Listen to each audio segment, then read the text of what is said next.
Good morning, fellow educators. My name is Rochelle, and this morning I'll be demonstrating to you how to show a class of Year 3 students how to problem solve when they're given a mathematical problem. Having a good number sense and problem solving skills allows children to make sense of mathematics through investigations as they learn how to problem solve and communicate using mathematical language via reasoning, while exploring this through creative activities that fosters discovery and challenges their thinking. Children are given the following problem. Aliens. Some tripods and bipods flew from planet Xeno. There were at least 2 of each alien type. Tripods have 3 legs, bipods have 2 legs. There were 23 legs altogether. How many tripods were there? How many bipods were there? Find 2 different answers. The aim of our investigation is to find 2 variable answers to the problem. When problem solving, the question needs to be broken down into sections. In this instance, these are: how many legs in total do we know we have? Can we problem solve using our mathematical skills in number sense to break this down into 2 classified groups? How can we arrive at 2 different answers while showing our understanding of the problem?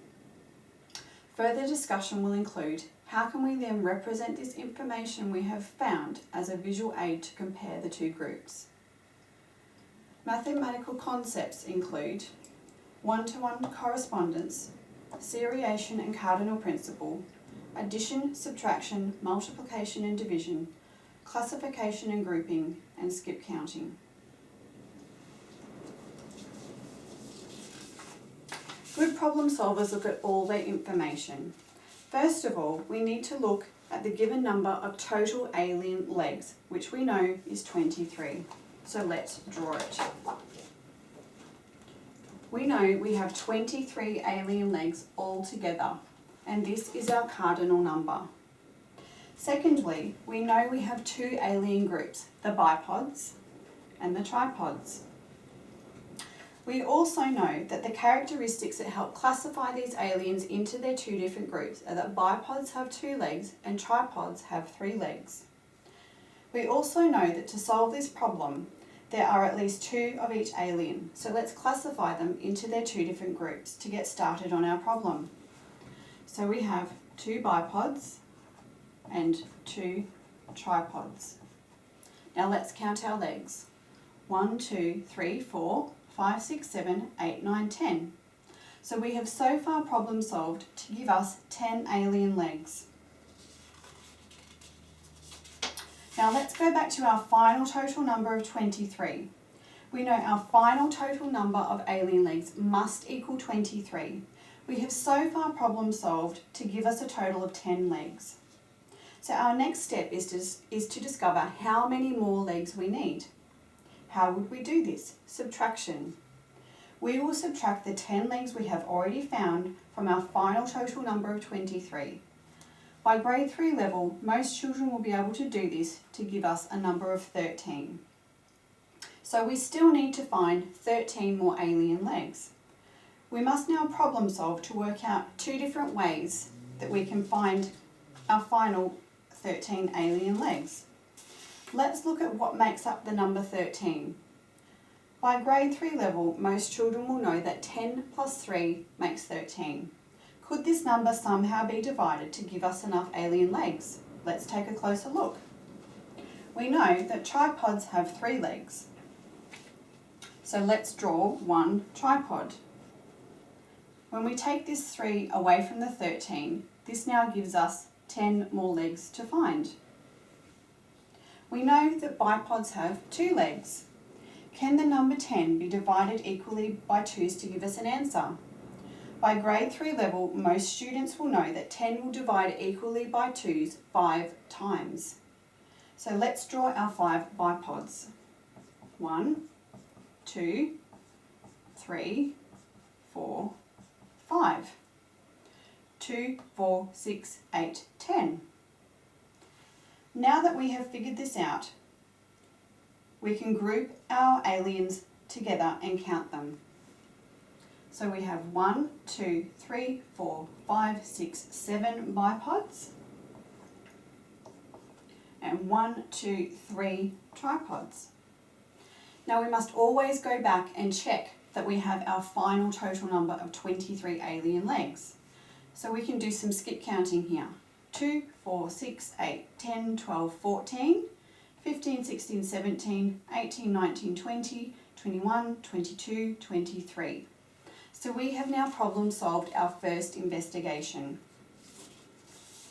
Now we must do it a second time to give us a second answer. We can skip the first step as this information has not changed.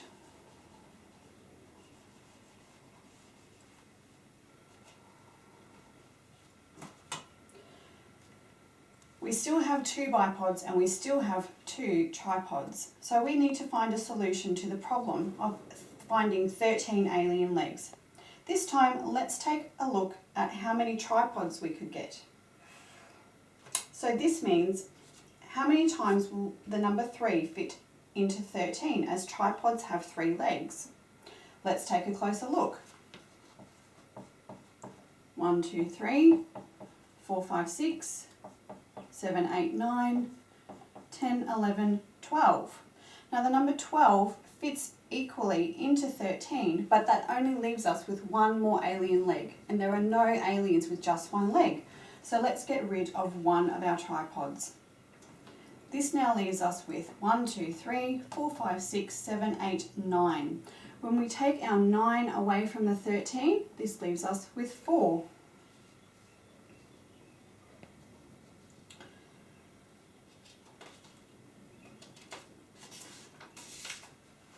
Let's take a closer look at our bipods. We know that they have 2 legs each.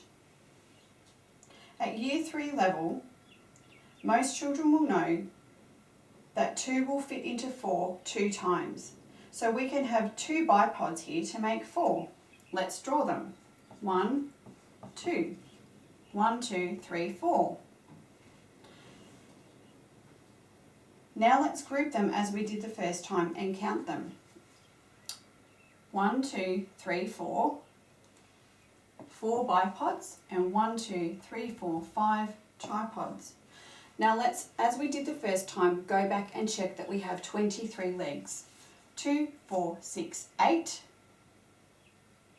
9, 10, 11, 12, 13, 14, 15, 16, 17, 18, 19, 20, 21, 22, 23. Now that we have this information, what do we do with it? We could tally them up. A tally numeration system is a good way of representing information. However, it does not give a clear visual indication of the overall results.